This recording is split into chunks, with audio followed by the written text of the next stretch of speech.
ये तलाश में थे कि हम ही को जेल में भेज दें, लेकिन कुछ कारण है कि भेज नहीं सकते, इनकी ऐसी हो जाएगी। दोस्तों, मैं आपका मेज़बान अली आदिल खान सत्यम गुफ्तन प्रोग्राम लेकर आपकी खिदमत में हाजिर हूं और आप देख रहे हैं टाइम्स ऑफ पीडिया चैनल।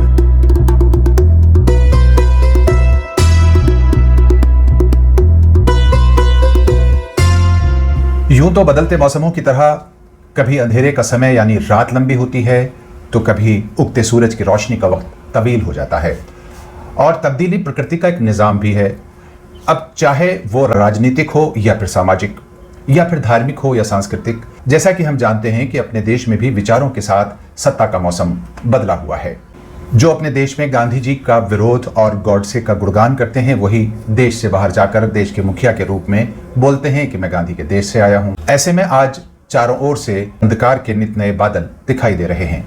विचारधारा और सत्ता की बदलती इस रुत में कृष्ण की काशी का जिक्र भी हो जाए तो अच्छा है। गांधी के विचारों के प्रोत्साहन के लिए बनाई गई संस्था सर्व सेवा संघ का उद्देश्य सत्य और अहिंसा पर आधारित ऐसे समाज की स्थापना करना है जिसमें मानवीय जीवन लोकतांत्रिक मूल्यों का पालन करता हो, जो शोषण, दमन, अनीति और अन्याय से मुक्त हो। ऐसा समाज बनाने की कोशिश ये संस्था करने की कोशिश करती है और दावे करती है, और जिसमें नागरिक के चौतरफा विकास की भी बात की जाती हो। इस संस्था का प्रकाशन कार्यालय राजघाट काशी यानी बनारस उत्तर प्रदेश में स्थित है। पिछले दिनों इस संस्था को उत्तर प्रदेश सरकार ने यह कहकर बंद कर दिया कि यहां किसी प्रकार की कोई एक्टिविटी नहीं हो रही है, इसलिए इसको हम बंद कर रहे हैं। न्यूज क्लिक की रिपोर्ट के अनुसार ये खबर हम आपके साथ साझा कर रहे हैं। उसके मुताबिक सर्वोदय आंदोलन से जुड़े सौरभ सिंह बताते हैं कि दिसंबर 2020 में बनारस प्रशासन ने सर्व सेवा संघ परिसर में एक हिस्से पर जबरन अपना कब्जा कर लिया था। उसके बाद इसे काशी विश्वनाथ कॉरिडोर में वर्कशॉप के लिए दे दिया गया था। सौरभ सिंह बताते हैं कि वो किसी भी बहाने से सर्व सेवा संघ के कैंपस में घुसना चाहते हैं। जब गांधी और उनकी विचारधारा के विरोधियों को कोई मौका नहीं मिला, तो बनारस के कमिश्नर कौशल राज शर्मा ने खुद ही राष्ट्रीय इंदिरा गांधी कला केंद्र के क्षेत्रीय कार्यालय के लिए गांधी विद्या संस्थान के भवन पर जबरिया कब्जा कर लिया। ऐसा बताना है इस रिपोर्ट का।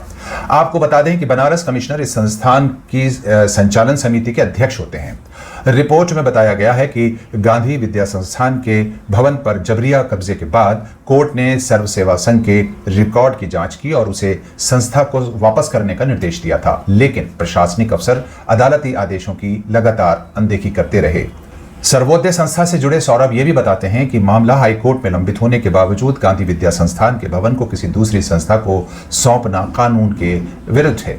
गांधी विद्या संस्थान की लाइब्रेरी में हजारों पुस्तकें हैं, जिसे साल 1962 में जयप्रकाश और विनोबा भावे के मार्गदर्शन में स्थापित किया गया था। इस संस्थान का उद्देश्य लोगों को गांधी विचार के आधार पर चल रहे कार्यक्रमों का अध्ययन कराना और समाज विज्ञान से जोड़ना है।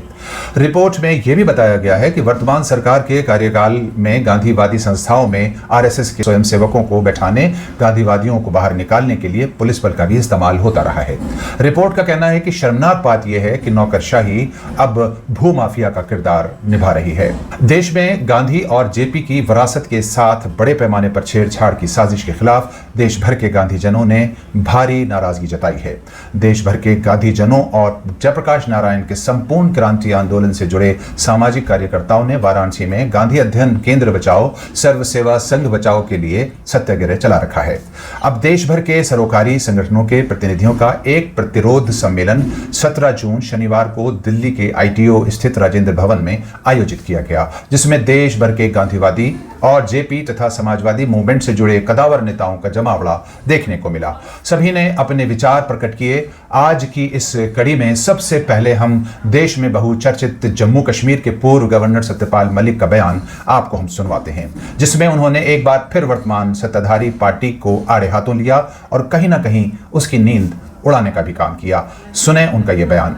लेकिन अब अच्छा लग रहा है कि आप भी लड़ेंगे और हम आपके साथ कंधे से कंधा मिलाकर लड़ेंगे, और अगर आप ईमानदारी से लड़ेंगे तो कोई दुनिया की ताकत आपको नहीं हरा सकती है, ना कोई कब्जा कर सकती है। ये तो जिन लोगों से आपकी लड़ाई है, जिन्होंने आपसे लड़ाई मोल ली है, ये तो मिट्टी के पैर हैं।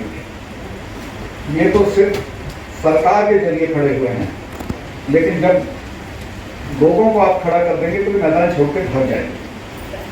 और मैं चूँकि उस कमेटी में बहुत विश्वास करता हूँ, उनके साधनों पे, उनके तरीकों पे, मुझे कोई शक नहीं है कि उनके रास्ते पे अगर आप खड़े हो गए और देश में ये बात फैल गई कि गांधीवादी लोग खड़े हो गए, उनके साथ जाती होगी, तो आपको पता नहीं है रातों रात कितना फर्क पड़ जाए। इतने बड़े आदमी के सवाल पे हम लड़ेंगे तो हमको कोई परास्त कर ही नहीं सकता है। आप एक बात तय कर लें ईमानदारी से, किसमें लड़ना, और अब आपके पास रास्ता भी नहीं है लड़ने के अलावा, क्योंकि ये तो न सिर्फ आपकी संस्थाएं छीनेंगे, फिर उन संस्थाओं पे जांच बैठा देंगे, फिर आपको जेल भी भेजेंगे और बहुत कुछ करेंगे। मैं अपने तजुर्बे से बताता हूँ, मैंने कश्मीर में एक जो मेरी जानकारी में आया था मामला, उसका जिक्र कर दिया 2-4 जगह के 1.5 करोड़ रुपया इसमें दिया जा रहा था, फला लोग थे। तो आप हैरत करोगे कि उसमें CBI इंक्वायरी इस चीज़ की नहीं हो रही कि कौन थे, और उनसे किसी से पूछताछ नहीं हो रही। जो विसिल ब्लोअर है उसी से 2 बार मेरे से पूछताछ हो चुकी है। तो ये तो ऐसे लोग हैं, ये तलाश में थे कि हम ही को जेल में भेज दें, लेकिन कुछ कारण है कि भेज नहीं सकते, इनकी ऐसी हो जाएगी। और मैं आपको ये आश्वस्त कर सकता हूँ कि जिस दिन देश में ये बात फैल गई कि गांधी जी के लोग खड़े हो गए हैं और उनके साथ ये दुर्व्यवहार हो रहा है, तो आपको अंदाज़ा ही नहीं है कितने लोग आपके साथ खड़े होंगे। मैं सिर्फ इतना कहना चाहता हूँ कि एक बार आप तय कर लीजिए आपको क्या करना है। लड़ाई है तो छिड़ गई और इसमें कूद पड़िए, देश का आह्वान करिए। देश अभी भी गांधी के साथ है, अभी भी आपके साथ है। आप जब खड़े हो जाएंगे तो आपको, हमको या रमाशंकर को या आनंद कुमार जी को या रघु भाई को चिट्ठी नहीं भेजना पड़ेगी, तो पता चल जाना चाहिए आप कहाँ किस चौराहे पर लड़ रहे हैं। हम लोग आपको वहाँ खड़े हुए मिले, कोई शिष्टाचार की जरूरत नहीं। मुझे अच्छा लगा कि अंततः आप भी हमारी तरफ सड़क पे आ गए। हम लोगों को तो भैया जी ने बहुत बार जेल भी दिखाई, सब चीज़ दिखाई है, तो हमारे लिए तो ये कोई नई चीज़ नहीं है। पर नई चीज़ ये है कि आप भी अब हमारे साथ हैं, तो आप आश्वस्त हो जाएं कि हम तो कम से कम जो भैया के लोग हैं वो आपका पूरा सहयोग करेंगे और इस लड़ाई में आगे रहेंगे। बहुत बहुत धन्यवाद। दोस्तों, अगली कड़ी में हम आप यानी आम आदमी पार्टी के सांसद संजय सिंह का भी वो बयान सुनवाएंगे जिसने सरकार की वाकई नींद तो उड़ाई होगी। अब ये नींद उड़ाने का सिलसिला कब तक चलेगा और इस नींद से वो कब जागेंगे या नहीं, गांधीवादी जागेंगे या गांधीवाद के विरोधी जागेंगे, ये देखना बाकी होगा। आपसे निवेदन है कि आप लगातार हमारे इस प्रोग्राम की इस सीरीज को देखते रहें ताकि आप भी गांधीवाद और गांधीवाद के विरोधी विचारधारा के इस पूरे के पूरे परिप्रेक्ष्य को समझ सकें, या यूं कहें कि गांधीवादी सोच और गांधीवादी विरोधी सोच को समझ सकें और देश के भविष्य को तय कर सकें।